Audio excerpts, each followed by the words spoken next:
Happy Independence to all and all respected teachers, ma'am और बाकी सारे हमारे बच्चे.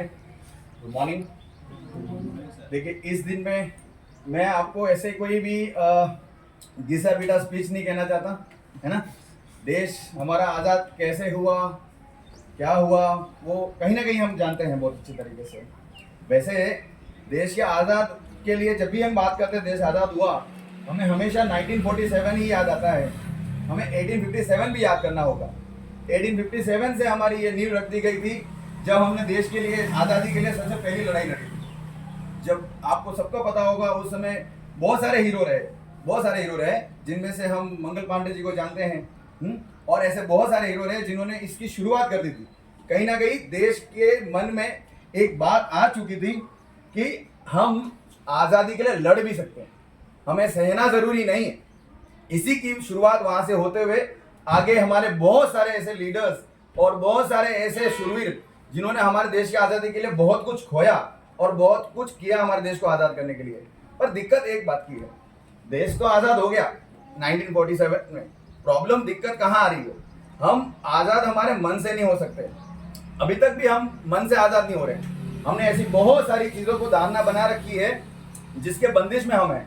मैं चाहता हूँ कि हमारा ये युवा जो अभी आने वाला हमारा फ्यूचर जनरेशन है वो इन बंदिश को तोड़कर और आज़ादी को किस तरह से बनाना है और आज़ादी को कैसे निभाना है वो समझे. क्योंकि जिन्होंने भी हमारे देश के लिए लड़ा, जिन्होंने भी हमारे देश को आज़ाद करने के लिए पूरे अपने जतन किए, उन्होंने हमेशा सोनेरा और आने वाला भारत वापस सोने की चिड़िया बनाए, वैसा हमारा फ्यूचर वालों से हमें सोचा विचार किया. इसलिए हमारा ये कर्तव्य बनता है कि आने वाले समय में हम भी उसके लिए करें. ये जो शब्द है इंडिपेंडेंस, हम कह तो बहुत सहज से देते हैं कि हैप्पी इंडिपेंडेंस, बट इंडिपेंडेंस का मतलब हमें समझना होगा.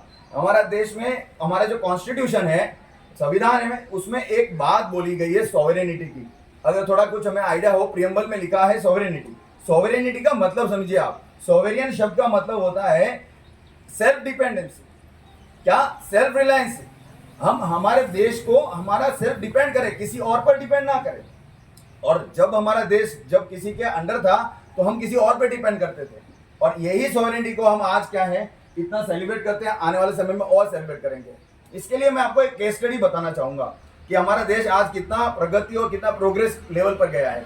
1976 में 3 व्यक्ति थे जिनके द्वारा एक वर्ल्ड में बहुत बड़ी कंपनी खोली गई थी जिसको आज हम एप्पल नाम से जानते हैं, जिसमें स्टीव जॉब्स, स्टीव वॉनसेक, स्टीव और लास्ट में जो थे साथ में रोनाल्ड वेन, इन तीनों ने मिलकर फाउंडेशन के तौर पर उन्होंने ये एप्पल की कंपनी शुरू करी थी जिसका आज के डेट में बहुत बड़ा मार्केट है पूरे वर्ल्ड में.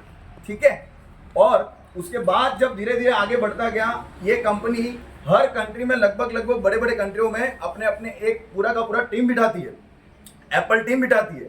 और इसी तरह का एक एप्पल टीम हमारे इंडिया में भी, भारत देश में भी बनाया गया था, संगठन किया गया था. जिस एप्पल की टीम ने, हमारी टीम ने उन्हें निमंत्रण दिया, क्या भारत एक बहुत बड़ा देश है जनसंख्या के मामले में भी और आने वाले समय में भी ये प्रोग्रेस करेगा, तो आप यहाँ आइए और यहाँ से एक मार्केट शुरू कीजिए. पर तब इन्होंने ध्यान नहीं दिया, उन्होंने हमारे देश को ओछा समझा कि ये मार्केट छोटा है, यहाँ कैश फ्लो इतना नहीं है. और उसके लिए वो लोग कहाँ गए कैश फ्लो के लिए? चाइना गए. और चाइना में अपनी प्रोडक्शन मार्केट, स्टोर्स और ऐसे बहुत सारी चीज़ों को उन्होंने वहाँ पर सेटअप किया.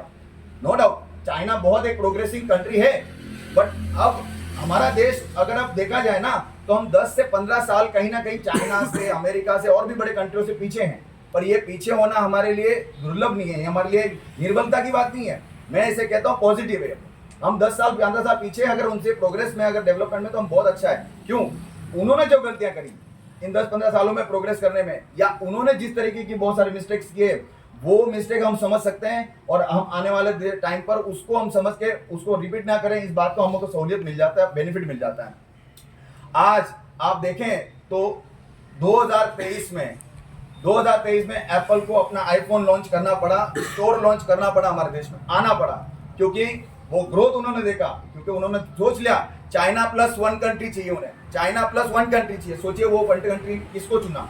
भारत देश को, जिनको एक समय पर इग्नोर किया गया था. आज वो भारत देश इतना अच्छा प्रोग्रेस कर रहा है कि मार्केट दिख रहा उन्हें इतना बड़ा कि आज भारत हमें बहुत सारा मार्केट करा के देगा।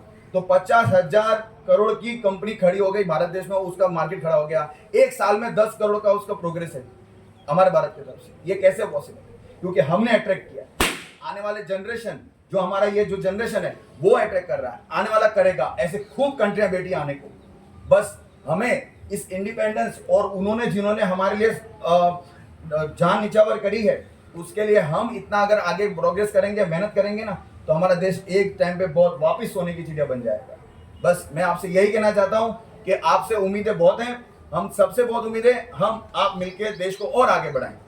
Thank you.